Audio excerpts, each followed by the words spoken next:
What's going on, guys? It's Cassidy Burns with BPG, and tonight we are going to be talking about short-term rentals versus long-term rentals, which is best, what you should buy, when you should buy each, and how you can buy each one of these different asset classes because they are totally two different assets.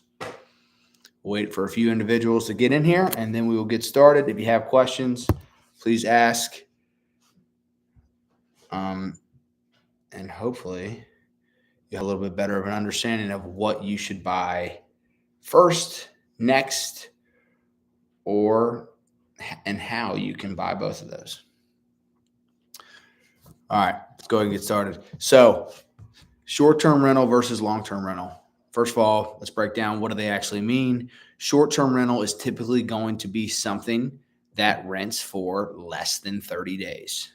So if you have a piece of property that you are renting for less than 30 days, typically they're going to be furnished, and typically they're going to be rented via Airbnb, Booking.com, VRBO, and some individuals that are really good at short-term rentals have their own individual websites as well. So that's how they're generating bookings.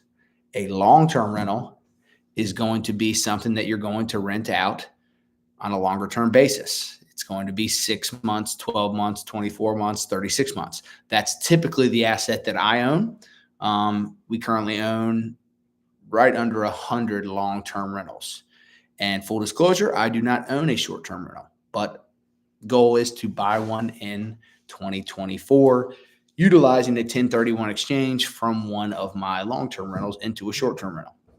And I'll kind of break down why. And I'm going to use myself as a case study of why I want to sell a long-term rental to buy a short-term rental.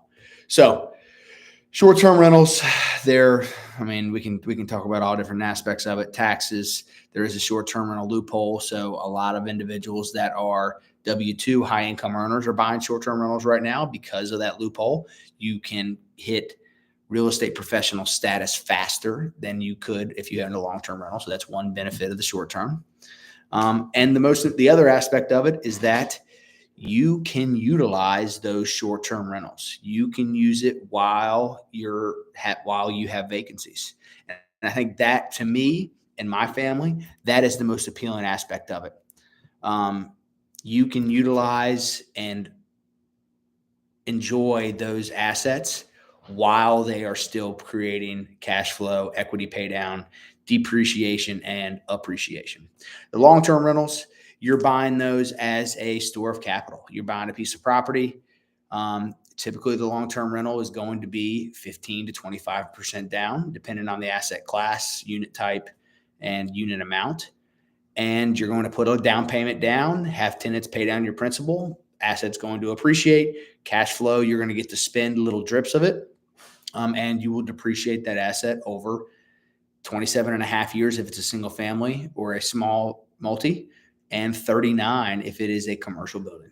So those are kind of your tax benefits. But the most important thing, I think, with buying short-term versus long-term is the when. When is it the right time for you to buy these assets? And this is going to be so different for every single person and every single investor, because everybody is going to be in a different period of their investing journey, and everybody is going to have a certain amount of capital to deploy to buy these. And that is a big thing too, is you can buy some of them with less money down. And every individual is going to have a certain threshold for management. So those are your three things: is capital now, getting approved for these assets, and also how are you going to manage it, and what is the cost of management. So I'm getting a lot of different text messages right now, so that's why I'm pausing. Any questions so far on this?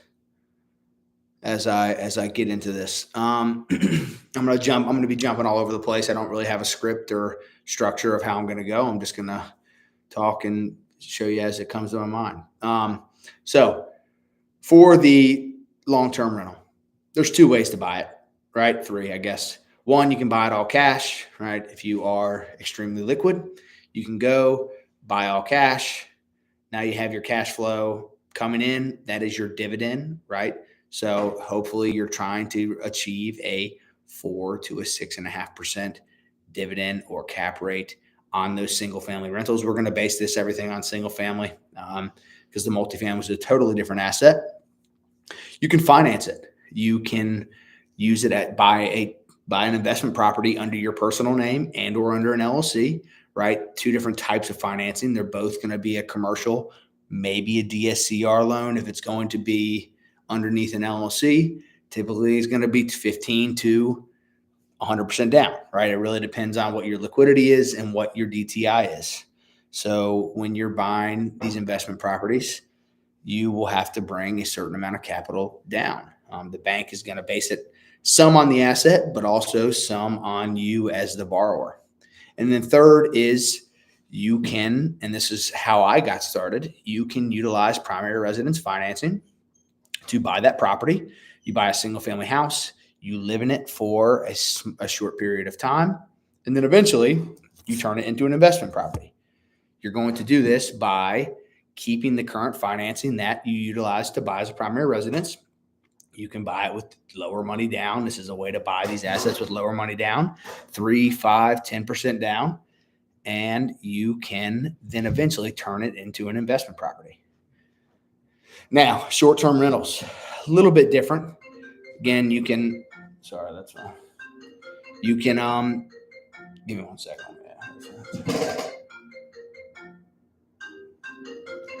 Anyways, it'll stop. So for the short-term rentals, you can buy these same as you would as an investment property.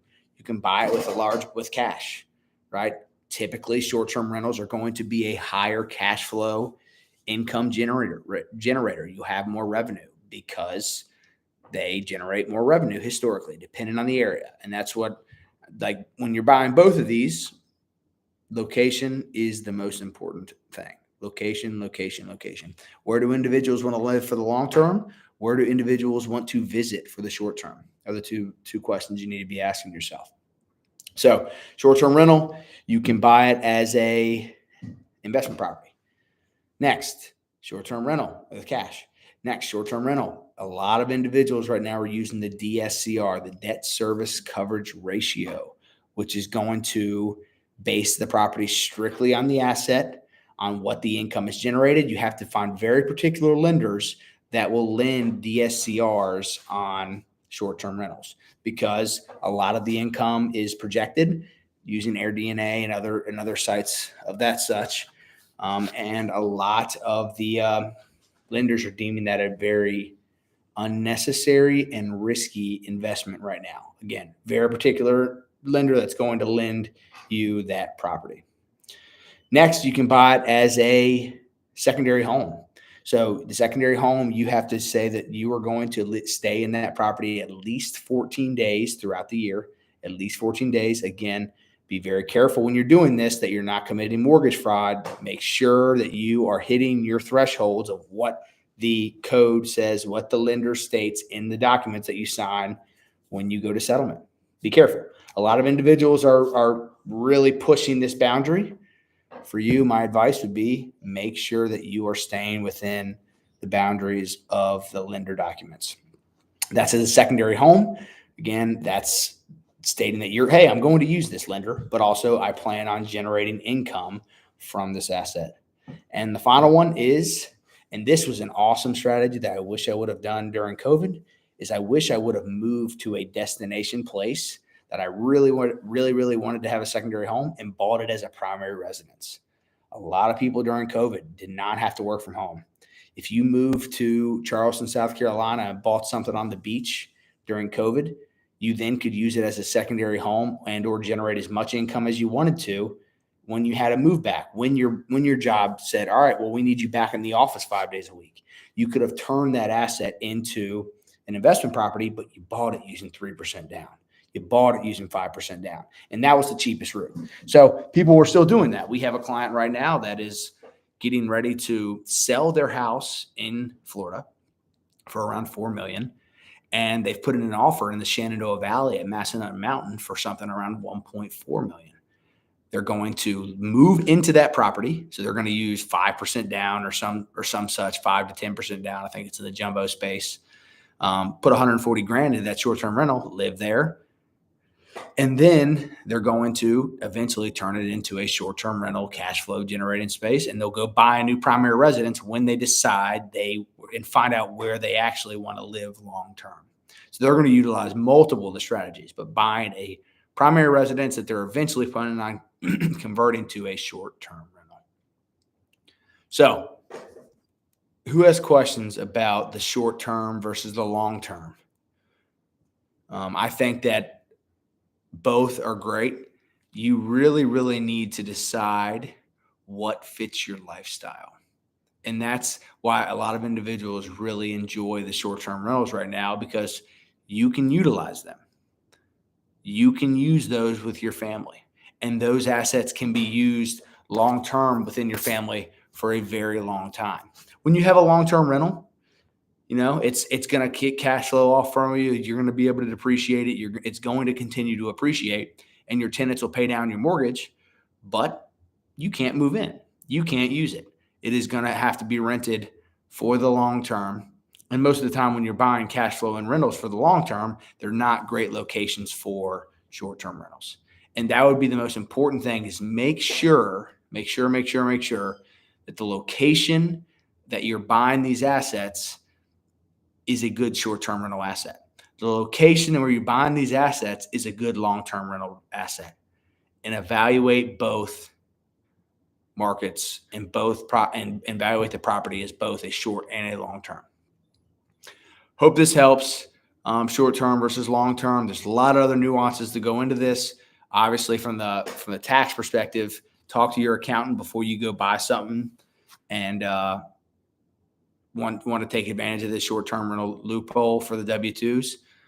But if you are interested in learning more, please reach out to us at BPG. Have a good evening. Hopefully this helps.